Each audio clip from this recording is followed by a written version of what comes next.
the thing happened again. I'm mowing the grass. You could check Twitter. You could see the timestamps. I'm like, I'm going out to mow the grass. As soon as I come in, I'm getting tagged all over the place. Sam Bennett gets signed 4 years with a 4.4 average, which is a little bit more than the 3 times 3.5 I thought was going to come. But I'm not signing the checks. I'm good with it. 4 years of Sam Bennett.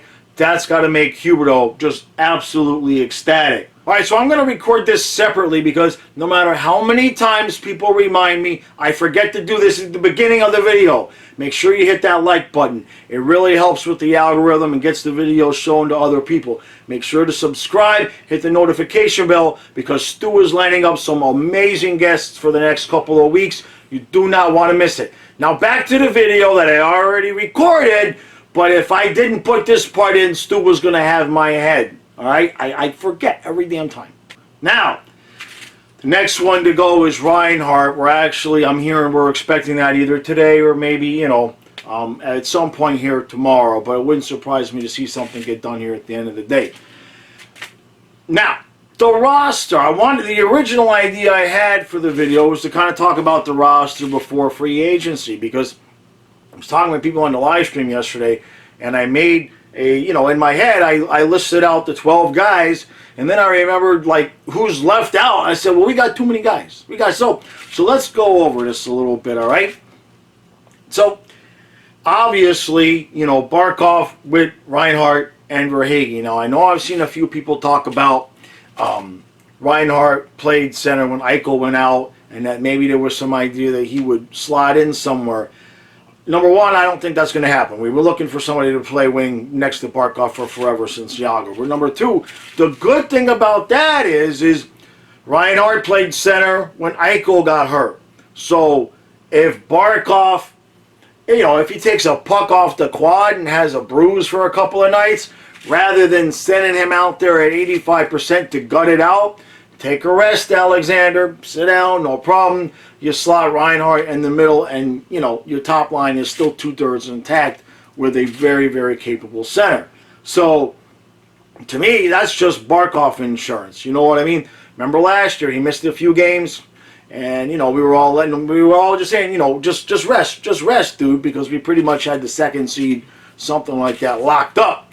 So I'm happy with that line. I don't think there's any question that that's our top line. And that's it. After that, things get a little bit interesting because we have a good problem. We have too many players. So second line, obviously, Huberdeau, Bennett, and then you've got the one winger. Some people say Duclair.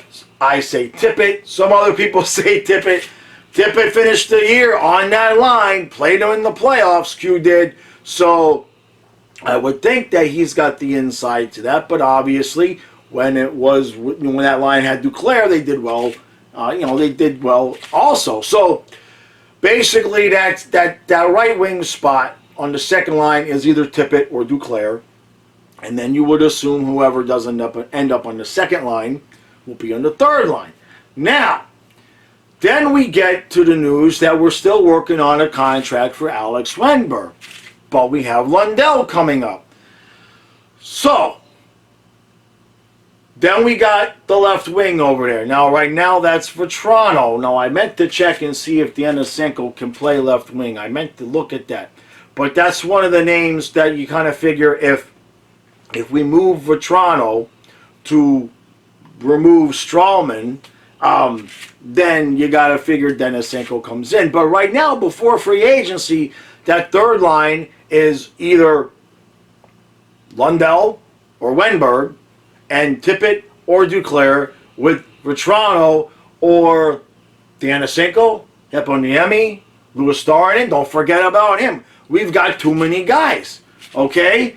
And then you get to the fourth line. Remember, I haven't even mentioned Hornquist yet. The dude has got a 5.3 cap hit for this season and next season. I just filled out the top 9. You could argue that he could go up there and take Vetrano's spot or move some guys around. All right, maybe, but then that still has us, if you put Hornquist on the third line, let's say you put Hornquist with Lundell and Duclair.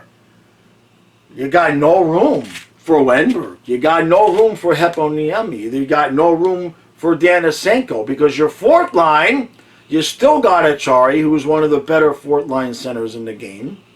You got Marchment, who you just extended. He's going to play. We already know that with Q. Marchment's not going to sit. So you got one spot left, and damn it, that spot belongs to playoff hero Ryan Lomberg. That's your fourth line. Achari, Lomberg, and Marchment, unless you're going to put Hornqvist in that fourth line, and then you have to sit Lomberg or sit Marchment. We got too many guys. And this is a good problem. Now, I'm going to get to the defense in a second. But the point is that when I made the roster in my head, the wingers anyway, the skaters, and I left out Hornqvist and I left out Danisenko, and I said, well, somebody's got to go. Somebody has to go. We're not going to pay Hornqvist 5.3 to sit, okay? And we know that we already kind of tried to move Vetrano to entice somebody to take Strawman. We don't know how that all went down. We don't know if the team wants more or Strawman nixed it because Dale Talon gave him a no-trade clause. Limited, we can trade him to certain teams. I think it's 14 teams or something like that we can't trade him to. So I've been saying it for a little while now that I expect Vetrano to get moved because there's only so many $4 million deals we can give out. And we just gave Bennett 4, right? 4.4. You gotta figure, well, Reinhardt was making 5.2, I think. You're gonna give him what? 4 times 6, 5 times 6, something like that. Maybe a little bit more. I didn't think Bennett would get 4 times 4. I didn't think Bennett was going to get 4.4. And I didn't think he was going to do 4 years. I'm surprised about that. That's not quite a bridge deal, not quite a big deal. It's a nice deal for him. It's a good deal for Bennett, no doubt. All right? Which says to me, ladies and gentlemen, that we have no intention on letting Jonathan Huberdeau walk. That's what the Bennett contract says to me, okay? It says to me that you saw what happened to Huberdeau when Bennett came in. You made Bennett happy. That's going to make Huberdeau happy.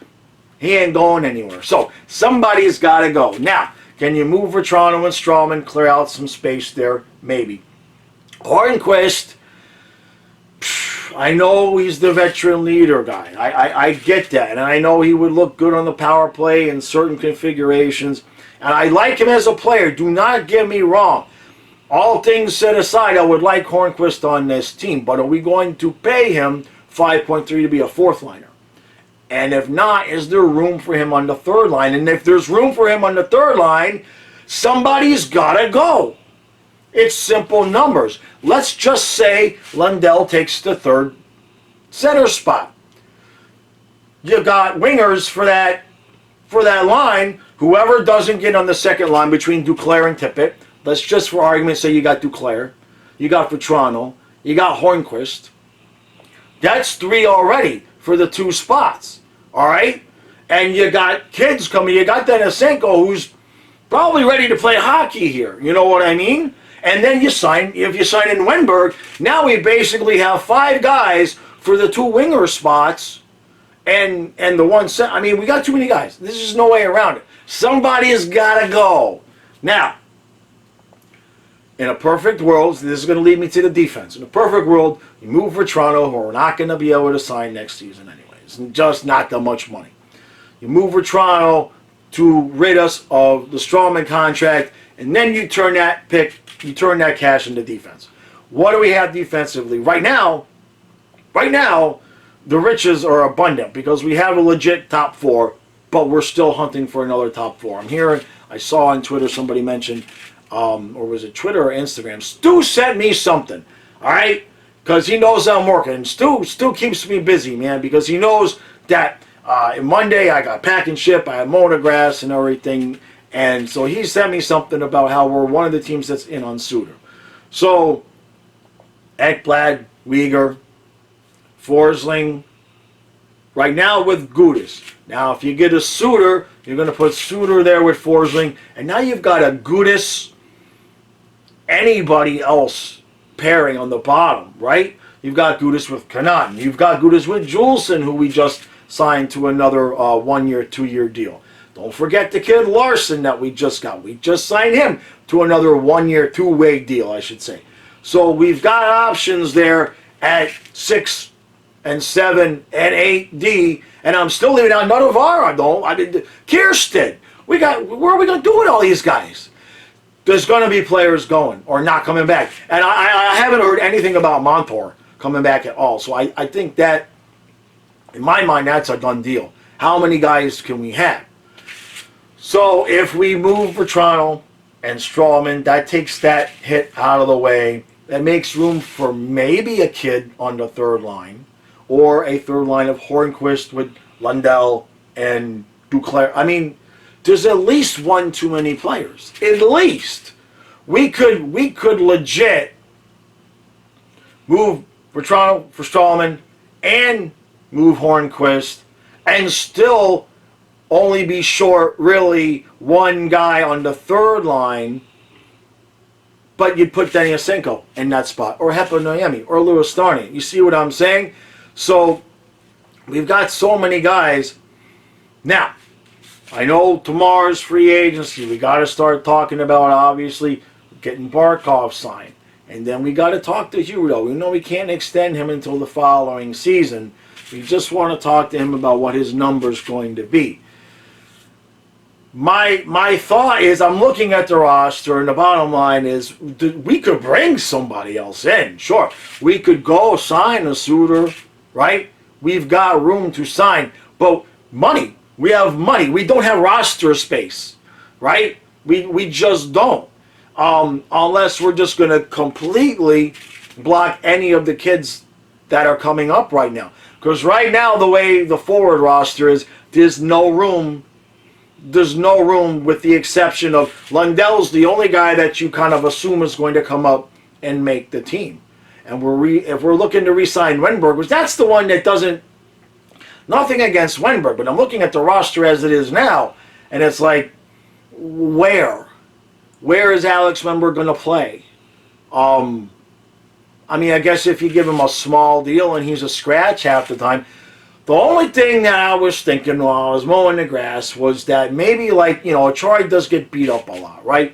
So, and Hornquist is older. He's 34, which is still younger than me, but he's older for hockey terms. What if we, like, split those guys, right? You know what I mean? You give Chari a couple of games and then Hornquist a couple of games. Keep them healthy, keep them fresh. We have the cap space right now to do that for this year. Now, next year, when we're paying Hornquist 5.3 and we have the Yandel hit, something's going to have to give, because we got to re-sign Huberdeau and blah, blah, blah, blah, blah. So for this year, that could work, right? If you want to get them both into the games but keep them both fresh, all right, you swap them out. You know what I mean? You give Achari and Hornquist 42 games at 4C.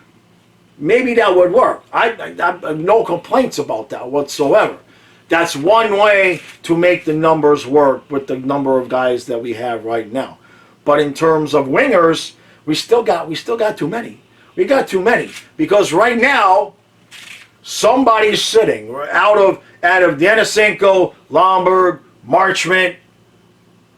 Out of those four guys, I think there's only one spot. There's only one spot. Marchment's going to play. Forget it. Marchment's got his spot, so forget that. And it's just crazy. It is amazing to me how quickly Zito took us from having so many needs and so many problems to now we're like nitpicking of, like, we can't find room for guys like Hornquist, and we might have to broom for Toronto, and we're not going to miss them, etc., etc. And I know that that's going to trigger somebody. I don't mean we're not going to miss for Toronto, but we are this close, guys. We are this close, which brings me to the last point, which is the goaltending. Now, I'm going to say it right here. This is going to be the last thing I say about Bobrovsky, all right, in the context of him moving. 2 seasons. We've got this season and we've got next season. I am not going to entertain, discuss, think about, allude to, or anything about Bobrovsky even thinking about the possibility of maybe he kind of might think about leaving or being moved for 2 full seasons. Okay, it's not going to happen. It's not going to happen. Even with giving Spencer Knight a couple of years to turn into Andrei Vasilevsky. Go look at what Vasilevsky did his first and second and his third year. Okay, we need Bobrovsky in the sense that Spencer Knight is not ready to go out there for 60 games with some James Reimer like backup goalie. Okay, are we overpaying for Bob? Yeah. When you see what other teams got. But that's water under the bridge. We cannot fix that right now, and we need 2 goaltenders. And we have 2 goaltenders. So let's just leave it at that right now. So, you know, the point with that is that with this roster, I see this team as, like I said yesterday, Tampa, and then us. And that's it. Okay? And what I mean is that put us up against any other team other than Tampa in the playoff series, and I would have the expectation that, yes, I know we can beat that team. Now, with Tampa, we don't have the history, and with them having Vasilevsky, you can't look at Tampa and say, yes, we can beat that team. I think we can, but it's not, you know, you're not going to head into a playoff series against the Lightning thinking, we got this. Right now, if we go up against a Boston or Pittsburgh or Toronto, okay, we're going to go into that series going, let's get out of this healthy and in 6 and move on. All right, we're at that level now, as long as we're healthy and everything like that. So, all right, I appreciate it. Guys, I keep forgetting to say this at the beginning. Stu is going to absolutely have my head if I don't start doing this at the beginning of the video. Make sure you hit that like button, okay? That really helps with the algorithm, things getting shown around. Number 2, Stu is lining up multiple high-quality guests. When I say high quality, I'm talking about the real cojones, okay? Stu knows everybody. Stu is like 118 years old. And I think he actually invented hockey. I mean, the dude, he just knows everybody. And he's a great dude. Everybody needs to follow him on Twitter. For some reason, he has more followers than me, but he thinks I can get him more followers. I said to him this morning, I said, you realize you have more followers than me because I've had to, you know, close so many accounts. So, like button, hit that subscribe button, hit the notification bell because, you know, when these guests start coming up and he's talking about maybe 2 or 3 different guys, we should have at least 1 coming up this week. You don't want to miss it. Absolutely do not want to miss it. All right. Appreciate all the support. I'm probably going to have a football video coming out. I got to get the NFC divisional previews done quickly. And then going to start later on this week or maybe over the weekend. I'm going to start a once a week football-only live stream. So if you're interested in that, make sure you read the community posts. Okay, subscribe to the channel so you get to see the community posts because I will write and tell you guys when the live streams are, and because that way I can keep them separated. We got hockey live streams and football live streams because what happens is we start the live stream and people want to talk about both, and a lot of people don't want to talk about both. They want to stick to just the hockey. So rather than tell people, no, I don't want to talk about that, I give football its own live stream. So we'll do it that way. All right. Sam Bennett, 4 times. That's a lot of 4s, man. We used to have a guy that was 44, and that's when I started the channel, and that's how I'm going to end the video.